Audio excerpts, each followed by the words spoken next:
GRTgaz a eu l'obligation de se transformer à cause d'une directive européenne qui s'est transformée en loi française, qui a obligé le transporteur de gaz d'être indépendant de sa maison mère. Le SI faisait partie des règles d'indépendance et nous avons donc été obligés de nous séparer totalement du SI, de notre maison mère, GDF Suez à l'époque, Engie aujourd'hui. On a essayé de faire de cette contrainte une opportunité.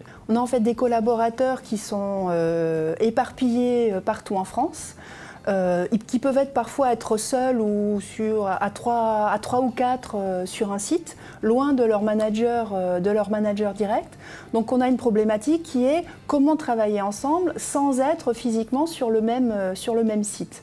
On ne peut plus travailler comme avant avec des planifications sur 3 ans, des plans d'action commerciale sur 1 an, voire même à 6 mois. Les choses ont beaucoup changé. On est obligé de fonctionner en boucle courte entre le commercial, la personne de terrain qui capte l'information au plus près, la personne du marketing qui va construire les offres à partir de ces retours terrain. On est vraiment dans une problématique de collaboration. Les solutions de Microsoft qu'on a trouvées donc, dans la panoplie de 365 étaient vraiment entre guillemets faites pour nous. On avait besoin de trouver de la souplesse, de retrouver de la puissance, de retrouver de la modernité.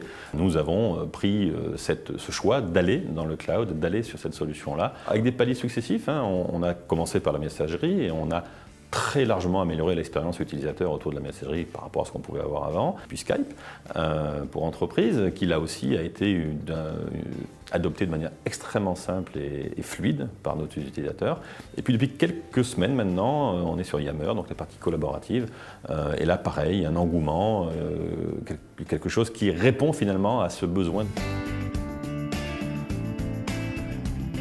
Au départ, ce n'est pas un projet informatique. Au départ, c'est un projet d'équipe, c'est un projet de direction, c'est un projet managérial. C'est un projet qui a été embarqué dans le projet de transformation de notre société GRTgaz. Donc ça a bien été vu comme ça. On estime que le passage à 365 nous fait économiser 15 à 20% sur notre TCO, peut-être même un peu plus. Alors pour 3 raisons principales, la messagerie.